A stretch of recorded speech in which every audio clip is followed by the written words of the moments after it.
Hey creative people, welcome back to the channel. Well, since I've been working on a bunch of Alita Battle Angel series of art drawings, I wanted to show you also the official art book from the movie. So let's take a look at it.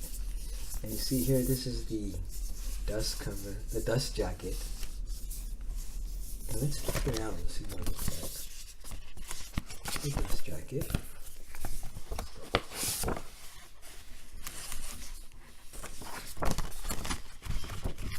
It's the front. Here's the spine. Let's see the back of the dust jacket. And also the inside.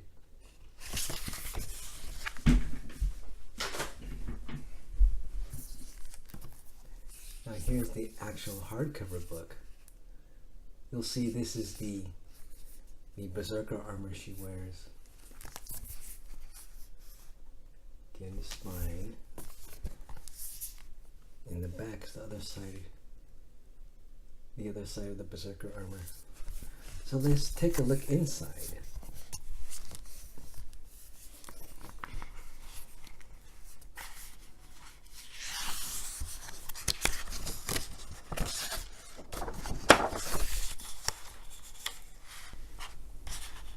Okay, let's start.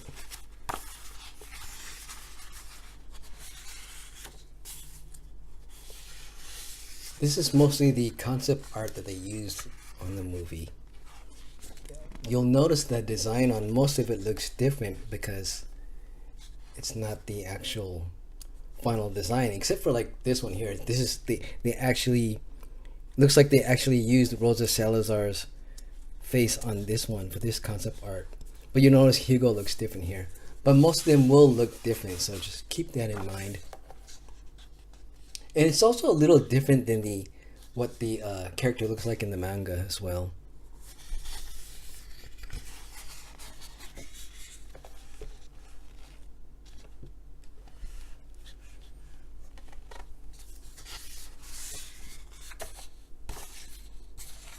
I like looking at these movie concept art books because it shows you the process that they go through to create a movie.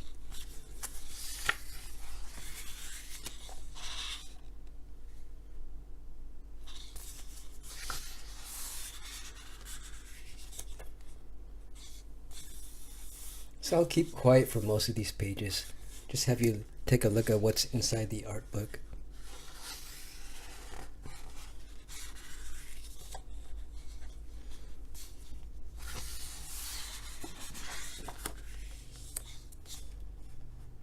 I really like the design of the hand. Look at the close-up look. The close-up view of this. I actually like the doll armor better. Just the design of it looks a lot cooler to me. See, there's even like little fingerprints. That's really cool.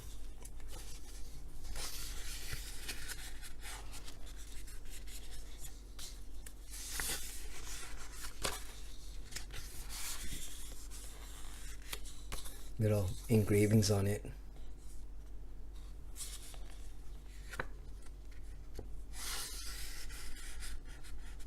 This is closer to how it looked like the berserker armor, how it looked like in the manga.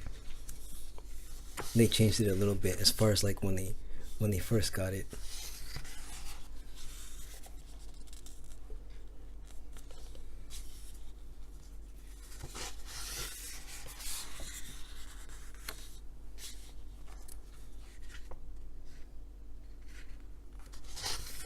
It's a rollerball scene.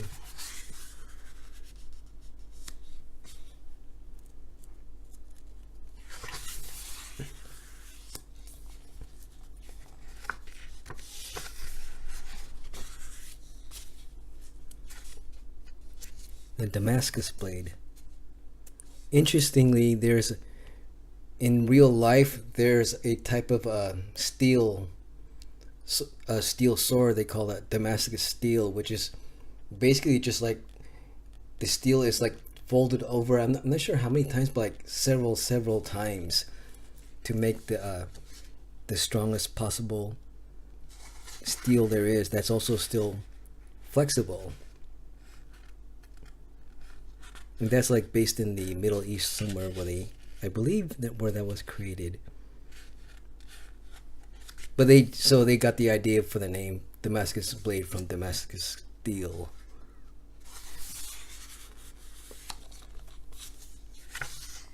And here's the rig they used to capture the face. The whole thing is called performance capture instead of motion capture, which is just normally just the body. You'll see here that they have all these dots on the face to capture everything, all the emotions and the eyes as well.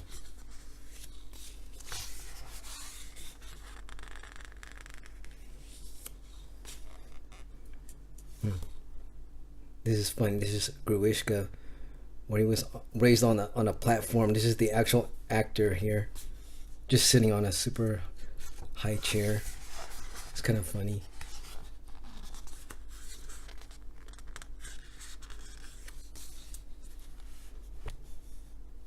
And this is the motorball scene where all the bunch of the weird freaky cyborgs were at the race. They all had like really creepy looking armor. So I guess that's how they did it. They just had them stand on these weird platforms and stuff. This guy was more like he looked more like a vehicle, so you see him like lying down.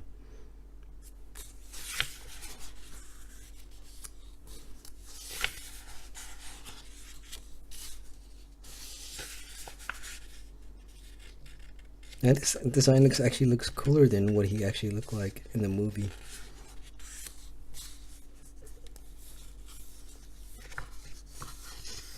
In my opinion, they made his hammer too big, because it looks like it was like kind of unwieldy for him, especially for like a guy his age. Because in the manga, it looked a little bit smaller too. I think a little bit thinner, but also the character in the manga was a little bit younger than what the actor's age, Christopher Waltz's age.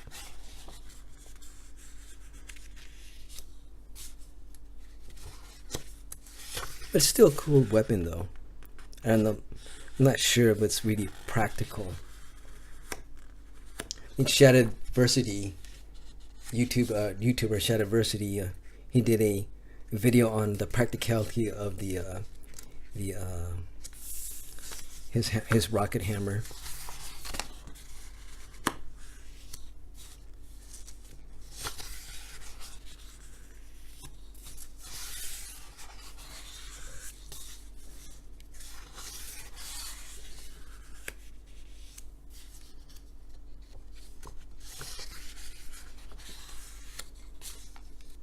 You notice the other cybernetic technology that's from the regular people is like a lot more primitive than what Alita's armor looks like. I mean, Alita's cybernetics look like.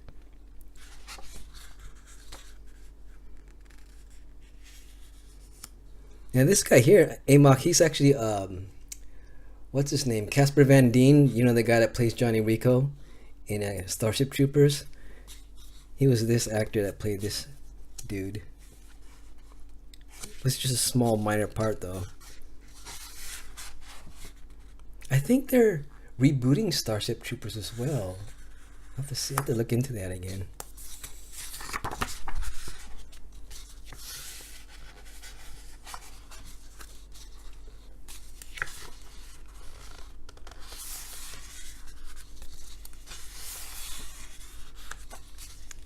Bunch of Iron City. I don't know why they called it Iron City when I believe the original is called Scrap Iron City, so I don't know why they removed the scrap from the name.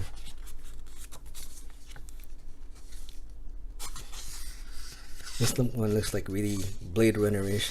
It's like dark with all the Japanese kanji.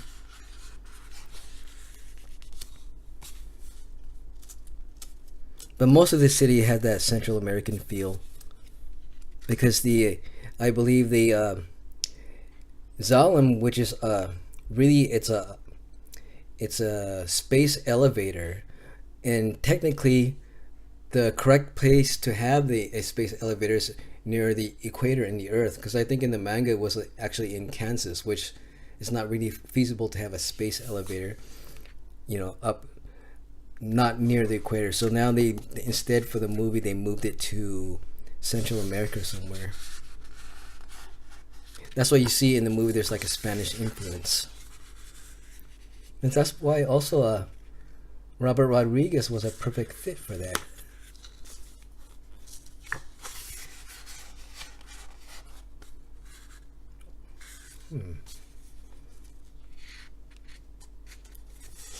Oh, that's cool. They had like a far shot of the kissing scene.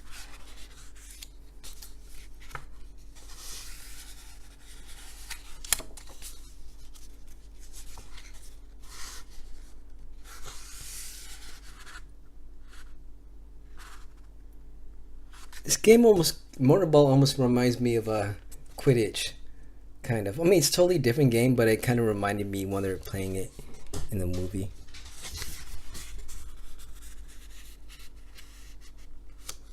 Man, these are some freaky looking bounty hunters. Actually, those aren't bounty hunters. They look like some thugs.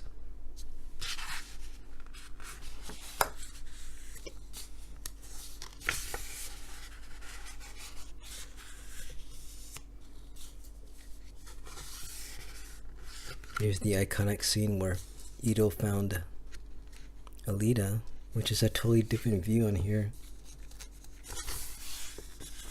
The one in the movie, it's more like how they do it in the manga and the anime. And there's her armor design, the Berserker armor. I like this dude, McTeague. He's like the dog bounty hunter, hunter warrior.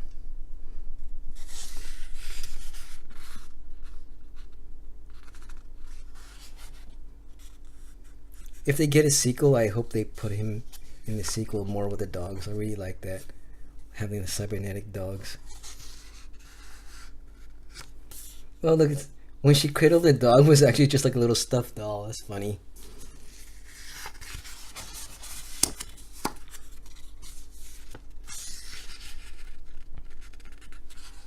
You know, in the book, if you I also have the novelization of the book.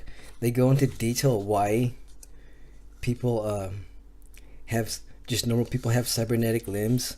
And it's mostly because of the. I wish they added. They kept it. Maybe they edited it out in the movie because they didn't want it to be too long. But it's mostly because everybody in the city basically works for the factory, which factory is run by Zalem. So, in order to be a productive worker, you want to have more cybernetics. Otherwise, you'll get canned from your job. So, other than than the other use for getting cybernetics is like from injury or disease. Most people would get it because to get it to perform better at their job. So because you'll be able to work longer and work faster. But unfortunately, the getting cybernetics will also has an effect on your body because you have to constantly replace it, and then there's like drugs involved to have your body try to adapt to it. And so that's why that's like a bunch of the reasons why you'll see a lot of the crime that occurs in the cities because of this. But too bad they cut it out. And I hope if they have like a director's cut DVD, they actually include that information.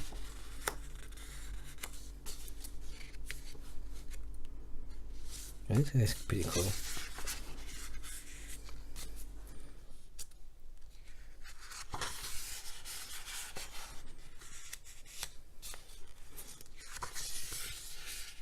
See, and that's why the bar is called Kansas Bar, because originally the story took place in Kansas.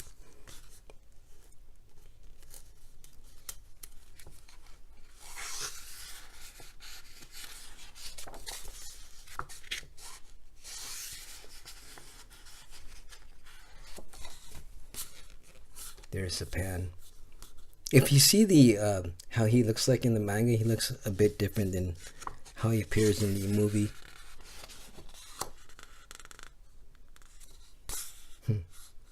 Concept art of him.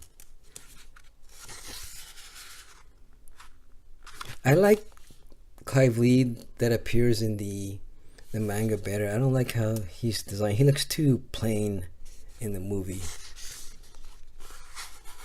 He had a more sinister, robotic look in the manga.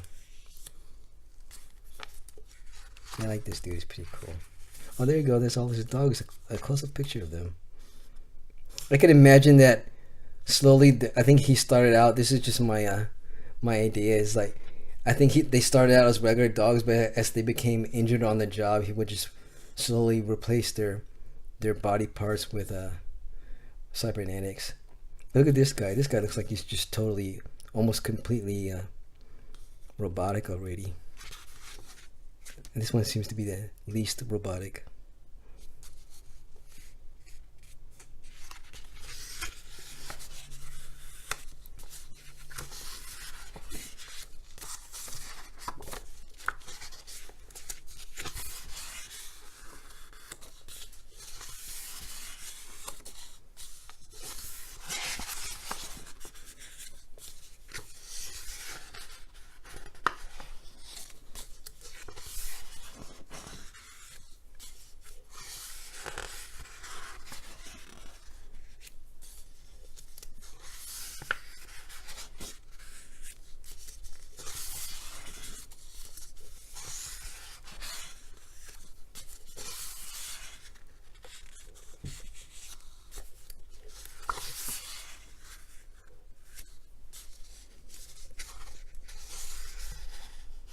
It's interesting in the manga, in the anime.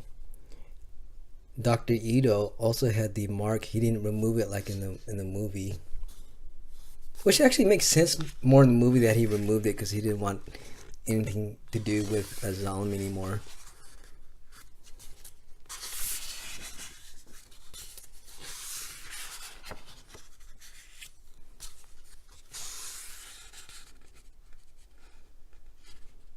It's funny, the concept art of Hugo looks totally different than the actor, Kean Johnson. And also totally different than in the manga. The manga and the anime, he's like some little goofy kid. He's not as cool as this guy or even this guy. It's also more of a one-sided relationship too. It was more that Alita was in love with him rather than the other way around. It's funny all these hairstyles they chose for him.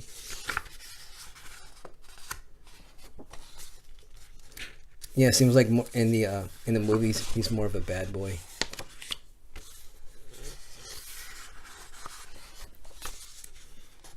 I like the gyro bike design. It's pretty cool. Oh, look at that. That's how it actually looked like. It had like 4 wheels on it.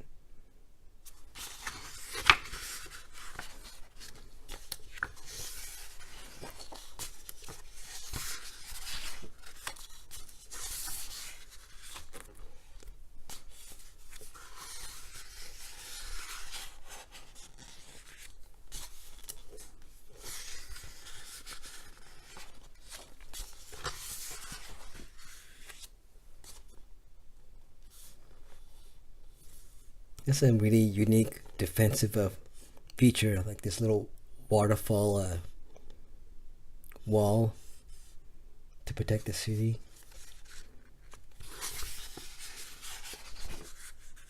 So he surrounds the entire thing. I don't remember if that's in the actual manga or they came up with that just for the movie.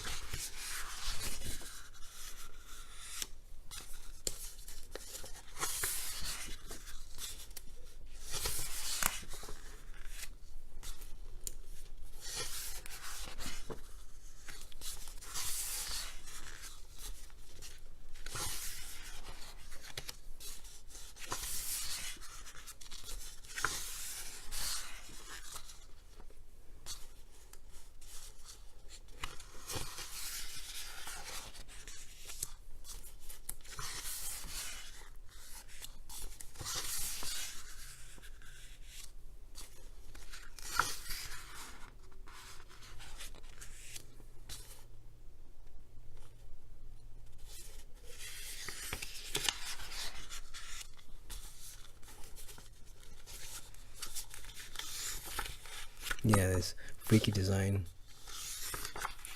Gangsta. He was one of the guys that was after Alita in the movie.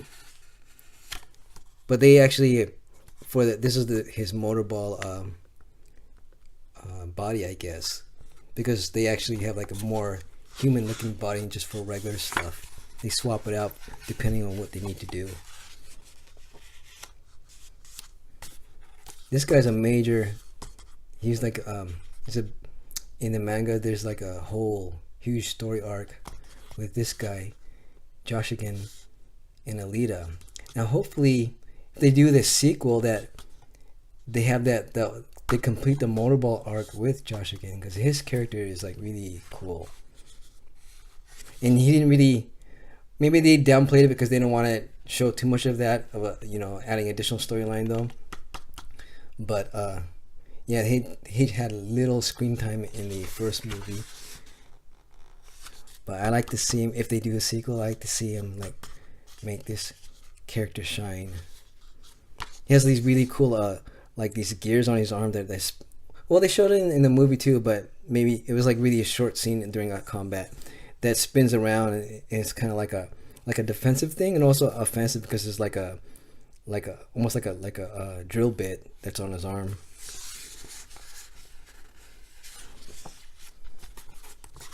Here's the other Motorball players.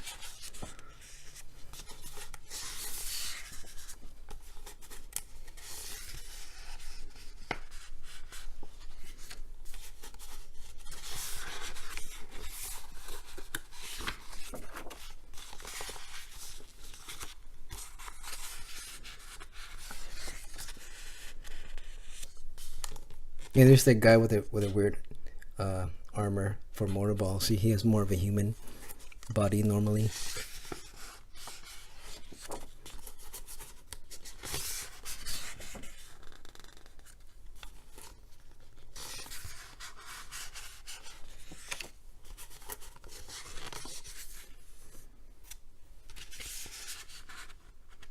I really like how they made each cyborg like pretty unique.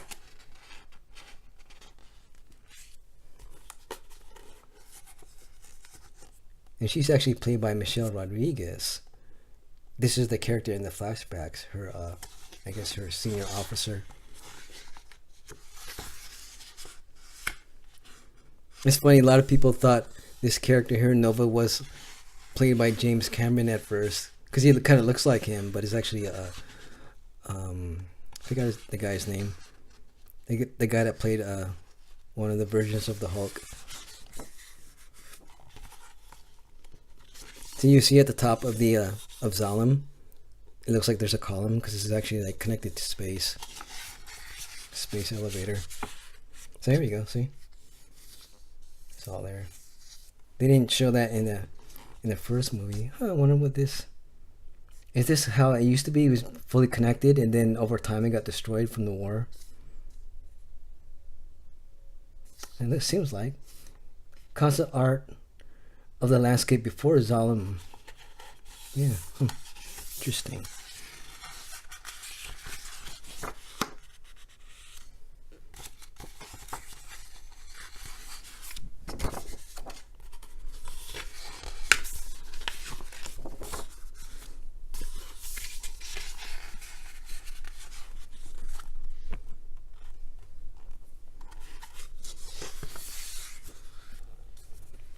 You know, there's actually like a little sputter scene that one of the producers released it. I only saw it on Facebook. I think his name is John Landau, one of the producers. They actually had a scene of the dog. I don't want to spoil it, but they had this dog with a cybernetic body as well. I don't know if it's like official, or they just did that just for fan service, but it's pretty funny if you search for that.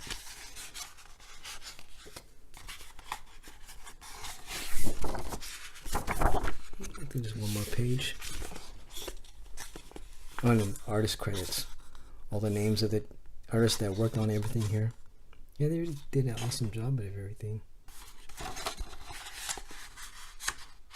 And a lot of the effects were done by Wetted Digital as well.